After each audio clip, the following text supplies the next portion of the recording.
ou ainda no fim da oração. Pegue lentamente e coloque lá no fim da oração. A mãe abriu a porta do quarto da filha lentamente. Ok? É um termo acessório, pode ser retirado, não vai comprometer a estrutura sintática do período, pode vir no início, no meio ou no fim da oração. Para que você saiba identificar, é o advérbio, ok? Vai indicar uma circunstância. Muito. Intensificando o verbo, ó. O atleta correu muito. Esta sobremesa é muito saborosa. Olha o muito, intensificando um adjetivo. Meu filho de 2 anos já fala muito bem. Olha o muito, intensificando um advérbio.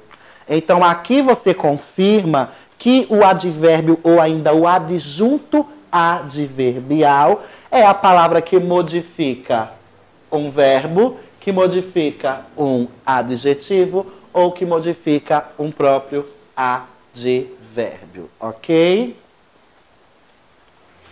Ó, vocês estão lembrados que eu falei o advérbio ou a locução adverbial. Na sintaxe eu só troco o nome, ok? Essa circunstância e essa locução adverbial suguem mesmo o professor JP. Ok? Porque vocês vêm aqui para a sintaxe já sabendo identificar a circunstância. Certo? De noite, ó. De noite é uma locução adverbial. A locução ela vai apresentar uma preposição e, no caso aqui, um substantivo. Ok? De noite aqui noturno, não é isso? Estou trabalhando de noite. Noite aqui não indica o tempo? No caso, o turno. Vamos pensar assim. Já que indica tempo, é um adjunto adverbial representado por uma locução adverbial. O que eu gostaria que vocês absorvessem é advérbio, locução adverbial. Na sintaxe eu classifico como um adjunto adverbial. É só trocar o nome. Ok? Aqui nós temos a ideia de ter no início, no meio e no fim da oração, né? O aluno saiu da sala rapidamente. Rapidamente está no fim, né? Está no lugarzinho dele na ordem direta, no fim da oração. Pode vir no início? Pode vir no meio? Pode. Nós podemos deslocar. A partir do momento que deslocamos, nós não encontramos mais ordem direta. Nós encontramos ordem indireta ou ordem inversa da oração. O que seria a ordem inversa da oração? Deslocar isso daqui, ó, SVC. A classificação dos adjuntos adverbiais, quem quiser eu vou disponibilizar o material. Chama lá no zap. Chama hoje não, viu, por favor. Yuri, você vai pra live, não se preocupe. Ok? Aula assim na live no 0800, né? Sem problema algum, né, Yuri? Privilegiado você. Até às 3 lá, né? Na CAN, né? Tirando todas as dúvidas, né? Isso é só com o Yuri. Quer participar? Né?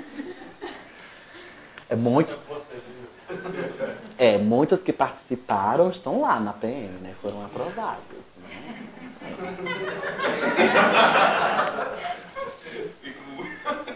Ezequiel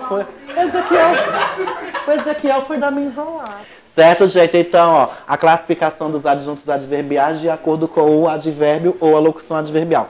Quem quiser eu disponibilizo, certo? A partir da manhã chama lá no Zap Inbox. Ou então, essa turma tem grupo no Zap? Fui excluído. Não, porque o Jálio já sabe. Não me coloque em grupo, porque vai chamar inbox que eu enviarei. O último termo para respondermos as questões que estão no módulo. É isso. O danadinho do aposto. Gente, parou. Algumas pessoas, né, falam aposto. Eu aposto. Quando, na verdade, é um aposto, né? O timbre é fechado, não é um timbre aberto, né? Temos aqui um exemplo de um homônimo homógrafo, que tem apenas a mesma grafia, mas a pronúncia é diferente. Aposto e aposto. Primeiro que nós vamos entender por aposto, que o aposto é um termo acessório, já sabemos que pode ser retirado. Não compromete a estrutura sintática da oração. E o mais importante, o aposto é uma informação atribuída a um nome. E geralmente essa informação vai ser indicada por vírgulas, travessões ou ainda parênteses.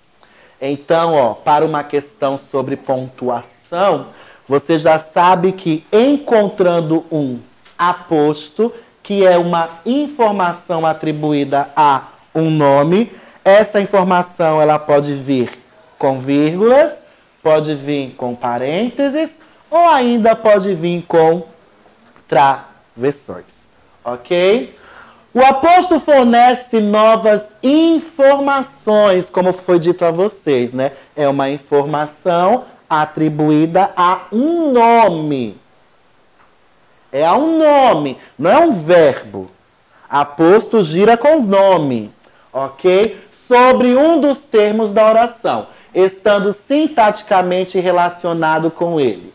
O aposto desenvolve, explica, enumera, esclarece, detalha, especifica, entre outras coisas, que vai ser justamente daqui que nós vamos encontrar a classificação do aposto, outro termo da oração. Parou. Sempre fui apaixonada por Pedro, o mais simpático de todos os meninos. Vejam que nós vamos encontrar aqui uma informação atribuída ao nome Pedro. Qual a informação que nós vamos encontrar? O mais simpático de todos os meninos. Vejam que nós poderíamos parar a informação aqui. Sempre fui apaixonada por Pedro. Ponto. O mais simpático de todos os meninos poderia ser retirado. É um termo acessório. Esse termo acessório que atribui uma informação ao nome é chamado de aposto. Ok? No lugar desta vírgula eu poderia colocar parênteses. No lugar do parênteses eu poderia colocar travessão. O que vocês devem observar é que o aposto pode ser indicado por vírgula, parênteses ou travessão, que vamos detalhar em pontuação. Porque pontuação geralmente é o último assunto a ser trabalhado, porque mexe toda a sintaxe. Né? Você vai precisar saber o que é aposto, o que é vocativo, o que é adjunto adverbial, o que é oração adjetiva, certo? Então você vai precisar saber a sintaxe para pontuar corretamente. As minhas duas primas, Kátia e Beth, moram no Rio de Janeiro. Vejam que Kátia e Beth é uma informação que nós temos sobre as duas primas. Essa informação poderia ser retirada. As minhas duas primas moram no Rio de Janeiro. Esta informação chamamos de aposto. Gostaria de cursar várias faculdades. 2 pontos. Línguas, medicina, advocacia, filosofia e botânica. Eu acho que uma vida seria muito pouco para isso tudo, viu? Misericórdia. Línguas, medicina, advocacia, filosofia e botânica.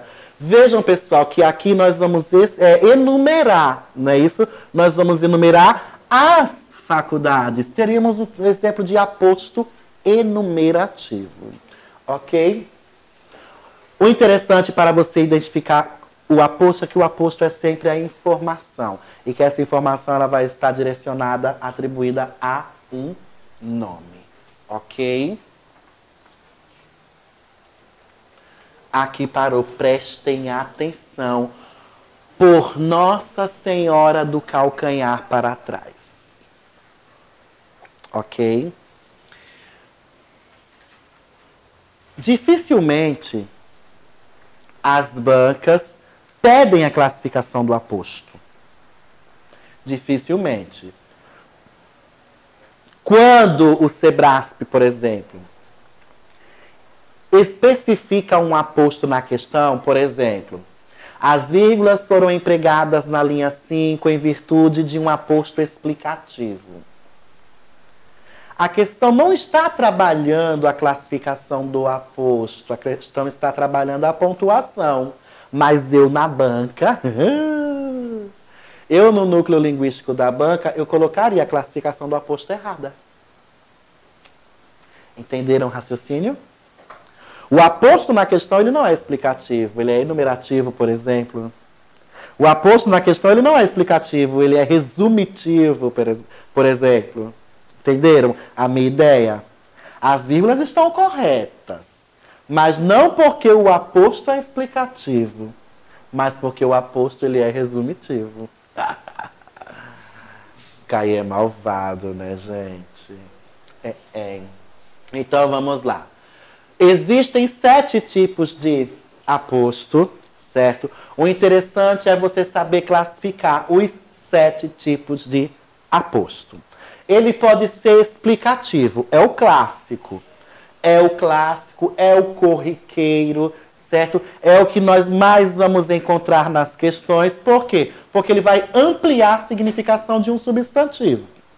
O próprio nome já sugere explicativo, ou seja, ele vai dar uma explicação. O aposto explicativo serve para explicar ou esclarecer um termo da oração. Lembrando que esse termo vai ser sempre um nome. Na frase, aparece destacado por vírgulas, parênteses ou travessões. Júlia, a melhor aluna da turma, passou de ano com notas altíssimas. Atualmente, os concursos iriam fazer o quê? Trabalhar a pontuação, né? Afirmar que as vírgulas foram empregadas em virtude da presença do aposto verdadeiro. Agora, se a banca aprofundar, a banca poderia dizer que esse aposto aqui é um aposto explicativo. Verdadeiríssimo. Verdadeiríssimo. Ok? Dona Alice, a vizinha do terceiro andar, aposto explicativo. Veja que podemos retirar o aposto. Júlia passou de ano com notas altíssimas. Dona Alice está vendendo seu apartamento.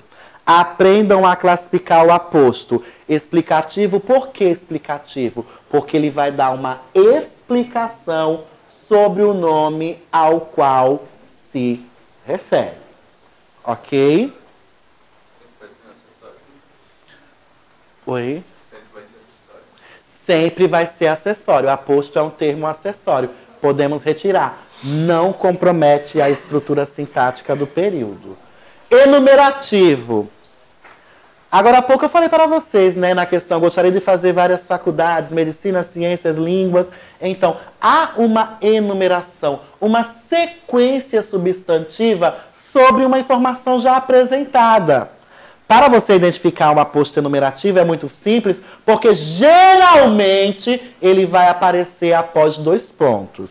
Geralmente. Não rotulem.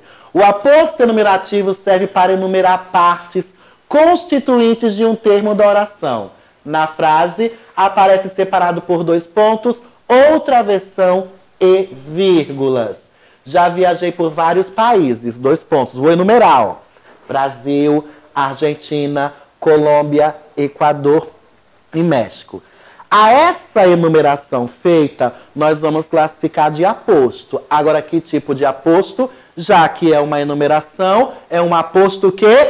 Enumerativo. Ok? Em nossos funcionários, valorizamos principalmente 3 características.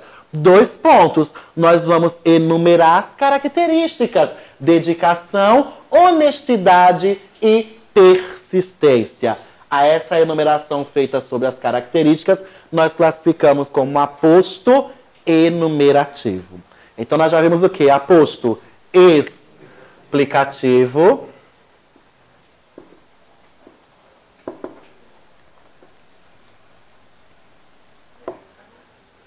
Agora o enumerativo. Lembrando que são 7. Depois não lembro. No caso que eu disse, sendo enumerativo. Só que No lugar dos 2 pontos, coloque o travessão. É questão de pontuação, só substituição. Especificativo. Vamos à semântica da palavra. Explicar seria o mesmo que especificar? Olha aí. Então você vai ter que usar o seu bom senso na hora da leitura e saber que explicar não é o mesmo que enumerar. Que explicar não é o mesmo que especificar. Essa ideia de especificar seria trazer a coisa que vai receber as informações, um objeto, uma ideia, uma informação inconfundível em meio às outras coisas. Traduzindo, eu posso atribuir pormenores individualizantes a determinado ser animado ou inanimado, particularizando. A partir do momento que eu vou particularizar, eu vou especificar. Então, o aposto especificativo serve para especificar ou individualizar, particularizar um termo genérico da oração.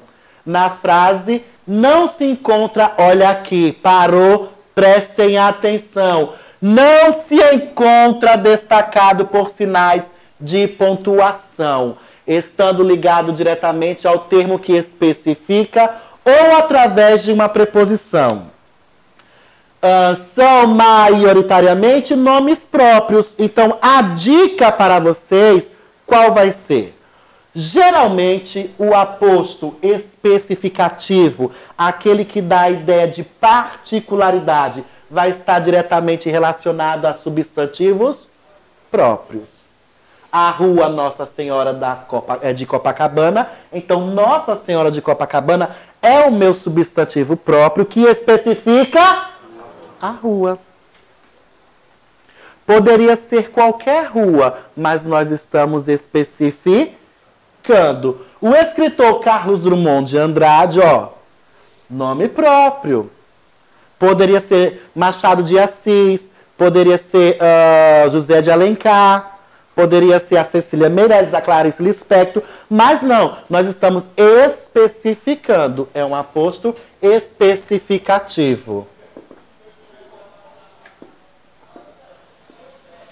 Qual foi o truque do aposto especificativo, turma? Nomes próprios, ok? Lembrando que este tipo de aposto não apresenta, não traz recursos de pontuação. Aí, a cidade de Belo Horizonte é quem? Seria um aposto especificativo, porque você teria outras cidades. Poderia ser a cidade de Maceió, a cidade de Natal, e Belo Horizonte é um substantivo próprio. A partir do momento que você especifica qual a cidade através de um substantivo próprio, você encontra um aposto especificativo.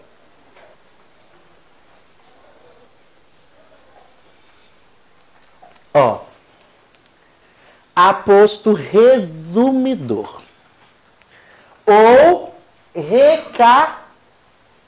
exatamente, recapitulativo. Nossa, cada nome. Vamos trabalhar com resumidor. O que nós vamos entender por aposto resumidor? Uma palavra, que no caso vai ser um termo, que vai resumir uma sequência apresentada. Vinho, dinheiro, mulheres, nada o agradava. Veja que este nada em vinho, dinheiro, mulheres, nada resume tudo que já foi dito. A partir do momento que eu encontro um termo que resume uma sequência, no caso enumerativa, eu passo a ter um aposto resumitivo ou recapitulativo.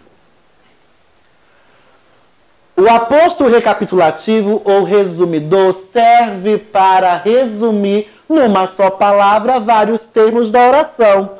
Ó, prosperidade, segurança e alegria, isso. Veja que o isso, ele se refere aos elementos que já foram apresentados. Então, eu posso recapitular, por isso que eu chamo de recapitulativo, ou eu posso resumir, por isso que eu chamo de resumidor. Doces, salgados, bebidas e enfeites, tudo.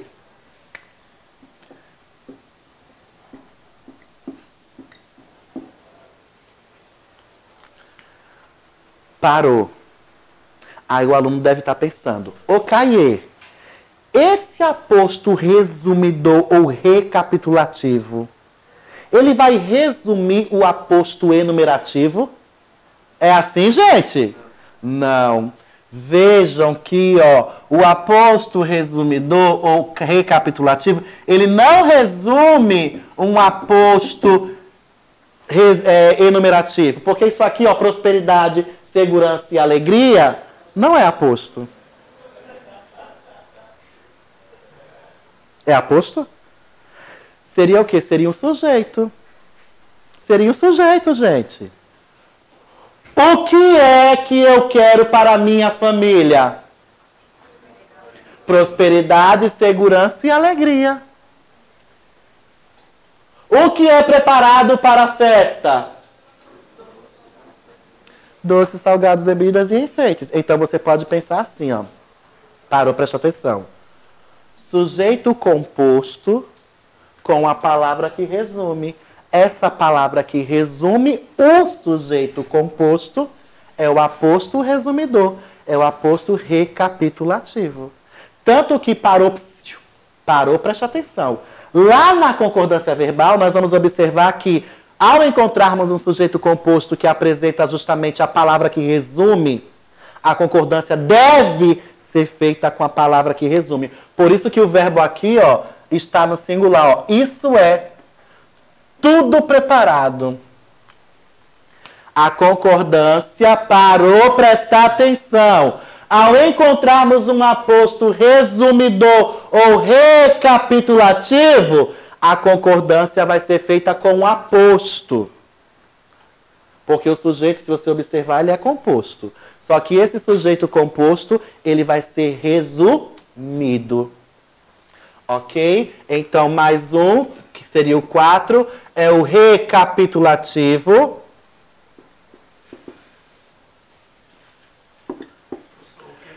Esse recapitulativo pode ser chamado de resumidor. Pois não.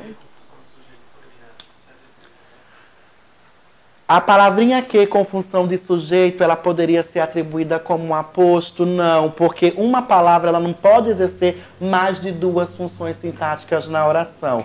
O pronome relativo, nesse caso, o pronome relativo que, na função de sujeito, já vai ser classificado desta forma porque está se referindo a uma palavra que está na função de sujeito. Quando você diz, o homem que saiu, foi ovacionado. O homem que saiu foi ovacionado. Veja que este que aqui é um PR. É um pronome relativo. Só que este pronome relativo é o sujeito do verbo sair. Por quê? O homem foi ovacionado. O homem o qual saiu, este que se refere ao sujeito do verbo sair, que também é o sujeito do verbo ser ovacionado. Então, por isso que ele aqui é um sujeito. Então, ele não pode ser classificado como um aposto resumidor, certo? Ou ainda recapitulativo, porque ele tem a função sintática de sujeito na oração. Então, ou ele é sujeito ou ele é aposto. Ele não pode exercer duas funções sintáticas ao mesmo tempo. Ok? E veja que ao mesmo tempo aqui ele não resume. Ele resume o quê? Eu só tenho um elemento anafórico aqui, né? Ana, quem lembra, à esquerda, né? Setinha para a esquerda, que se refere à palavra que já foi apresentada. Então, esquece tudo isso que foi dito aqui, pessoal, sobre o que na função de sujeito, não se preocupem, que nós vamos trabalhar na função sintática do pronome relativo, ok? Aposto distributivo, mais um.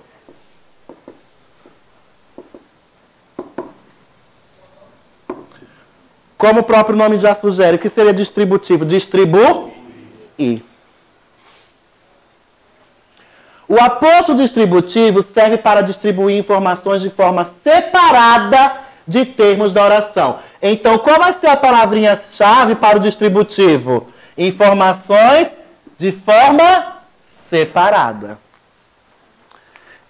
Agora, para atribuir informações de forma separadas, eu devo encontrar mais de um termo. Cada termo recebe uma informação.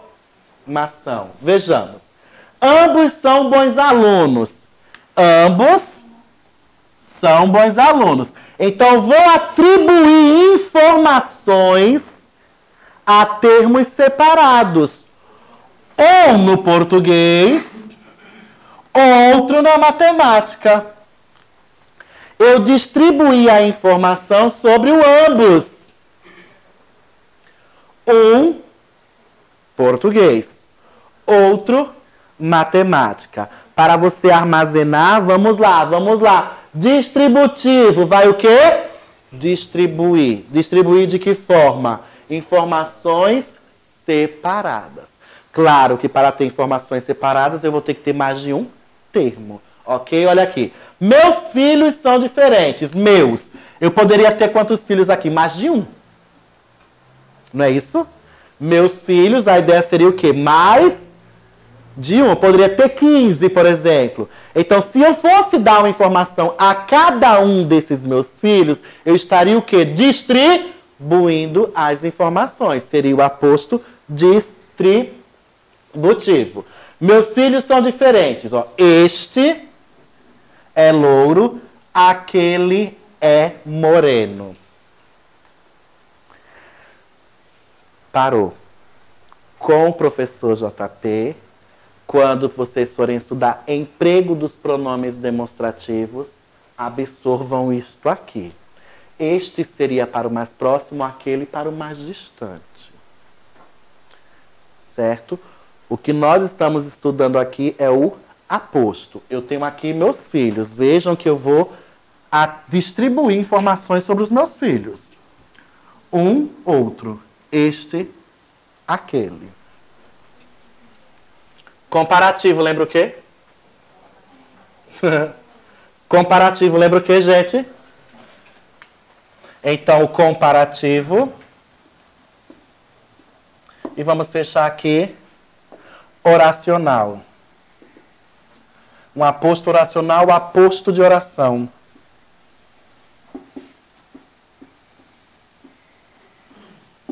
Vamos lá. Como o próprio nome já sugere comparativo, vocês vão lembrar o quê? Comparação. O aposto comparativo serve para comparar um termo da oração com alguma coisa. Os olhos do gato, faróis na escuridão. Parou, prestem atenção. Veja que nós poderíamos encontrar aqui em linguagem metafórica. Metáfora. Porque o que seria a metáfora? Uma comparação escondida. Uma comparação implícita. Ó, os olhos do gato são como faróis na escuridão.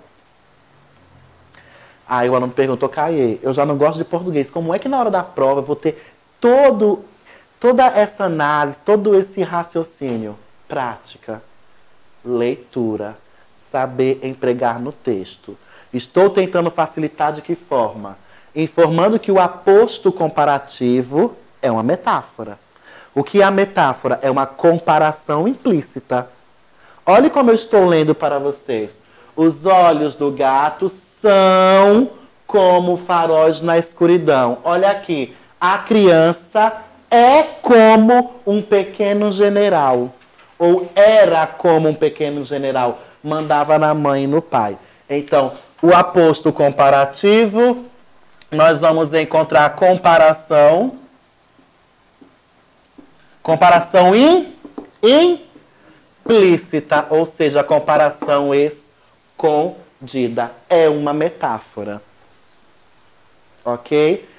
E o aposto de oração, gente, que nós vamos estudar nos próximos encontros, oração subordinada substantiva apositiva. Aí estão as classificações do aposto. Vamos lá, acompanha aqui. O aposto pode ser expli, enumer, especifique, recapitulativo ou resumidor, distribu, compar e oracional. Esse aposto oracional é o mesmo que aposto de oração, que é justamente a oração subordinada substantiva apositiva. Ok? Que nós vamos estudar na sintaxe do período. Peguem o material de vocês. Primeira parte eu coloquei texto, análise textual. Página 30. Página 40. Página 40. Vamos lá? Uma dica que eu dou para vocês é a seguinte, quem já trabalhou comigo sabe, né? Eu não vou perder tempo na hora da prova lendo o texto. Eu vou direto para o enunciado da questão. Eu vou para o enunciado da questão porque eu vou buscar, eu vou observar o que a questão sugere, o que a questão pede. Então vejamos aí. A afirmação abaixo está correta ou incorreta? Questão da ESAF, né? Auditor Fiscal da Receita Federal adaptada. O sujeito de conseguiram e de ridicularizaram é milhares de pessoas. Então, ó, a questão vai trabalhar sujeito, grifa aí o sujeito, grifa sujeito. O sujeito de conseguiram, grifa sujeito. Aí você já sabe que o assunto tratado, o assunto trabalhado na questão vai ser justamente o sujeito. Pessoal, questão mamão com açúcar e mel. Mel por cima, né? Questão mamão com açúcar e mel por cima. Por quê? Qual a dificuldade que vocês vão ter? Encontrei o fato, eu posso fazer quantas perguntas? Duas. Uma pergunta antes e uma pergunta depois. A pergunta antes é para buscar o quê? O sujeito. Acertou a questão. Basta você ir ao texto agora, encontrando no texto o verbo conseguir e ainda o verbo ridicularizar, faça a pergunta antes. Quem conseguiu? Quem ridicularizou? Vamos lá. Em dezembro do ano passado, milhares de pessoas... Outra coisa, perdão, eu interrompi a leitura de vocês. Como a questão afirma, a dica que eu dou é siga a afirmação. Siga a afirmação. A questão diz que o sujeito é milhares de pessoas, não é isso? Milhares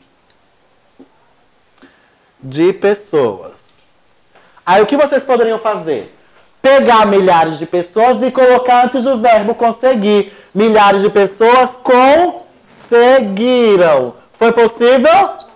Foi.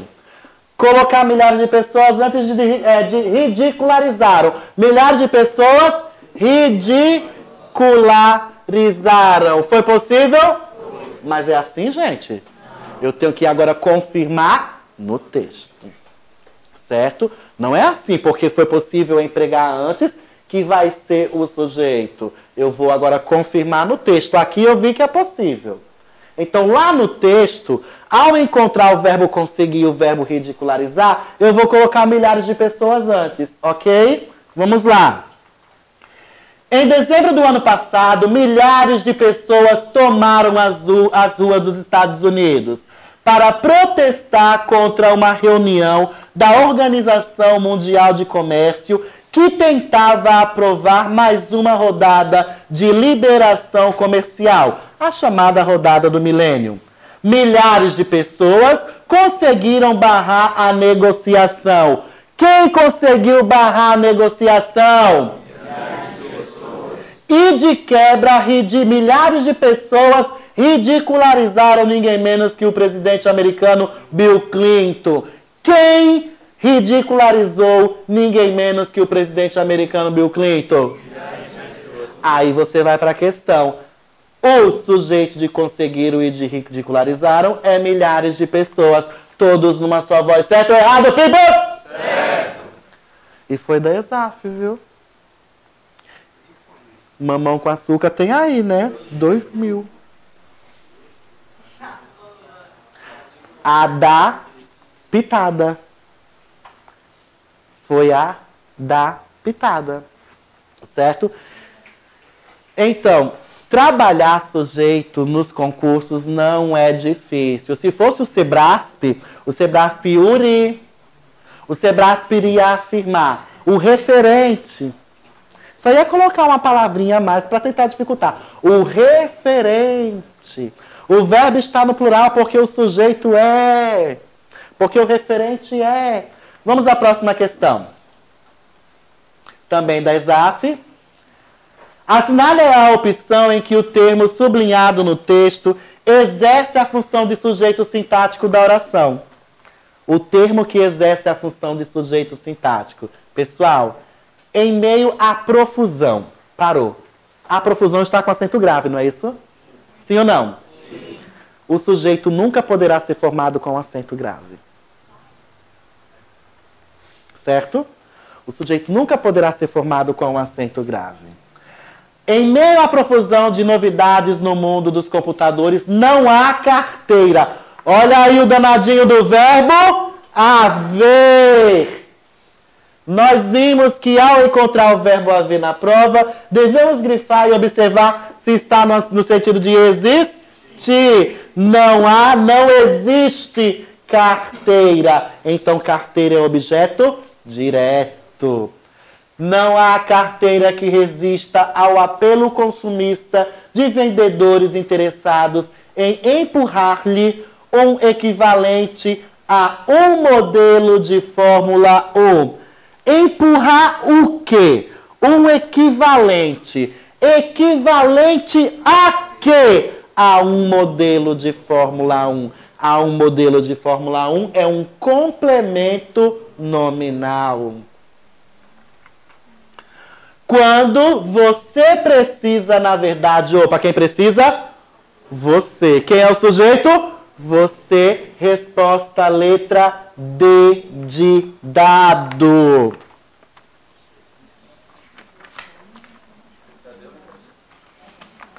Bem, o você está na letra D, né? O você está em qual letra? Letra C, pronto. Então você, letra C. Quem está na D? A profusão está na A, a carteira na B. Um modelo na C, você na D. Yuri. Yuri. A profusão está em que letra? A profusão? Na A. A carteira? B. Um modelo de Fórmula 1? C. Você? D. E um carro confortável? É. Portanto, você é o sujeito letra D de dado. Passem, por favor, para a questão, porque senão vamos ficar só sujeito. Não vamos ver aí uma de aposto, que foi o finalzinho aqui da aula.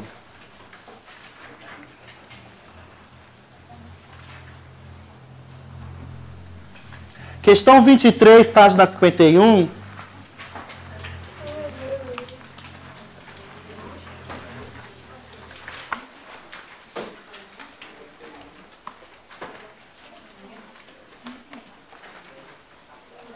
Prontinho? Página 51, questão 23. Olha aí, ó, a danadinha da Copev. Nossa banca, né? Ô, miserável. Né? Como diz a vizinha, ô miserável. Miserável, a Copev. Página 51, questão 23. As expressões em negrito classificam-se respectivamente como... Cadê as questões em negrito? Vamos marcar aí as questões em negrito. Hugo Sarmento. Então vamos lá, pessoal. Os termos em destaque são... Hugo Sarmento. Uma ferramenta virtual. Pelo microblog Twitter, ok? Então vamos lá. O Colégio Hugo Sarmento em São Paulo decidiu levar para a sala de aula. Quem decidiu levar para a sala de aula? O Colégio Hugo Sarmento. Núcleo do sujeito, colégio. Colégio é o núcleo do sujeito, colégio. Agora, Hugo Sarmento é um substantivo o quê? Próprio, que especifica o colégio. Então, Hugo Sarmento seria o quê? Um aposto. Muito bem. O colégio Hugo Sarmento seria um aposto. Decidiu levar para a sala de aula. Decidiu levar o quê? Qual foi a resposta? Uma ferramenta virtual. Então, uma ferramenta virtual é o quê? Objeto direto. Que muitos adolescentes já dominam. O limite de 140 caracteres imposto, no caso o limite, pelo microblog Twitter. Pelo microblog Twitter, foi o ser que praticou a ação sobre o limite. Logo é o agente da passiva. Resposta letra D de dado. Não mais a todos, boa noite. E até a próxima, se Deus quiser. Tchau, tchau, gente. Tchau.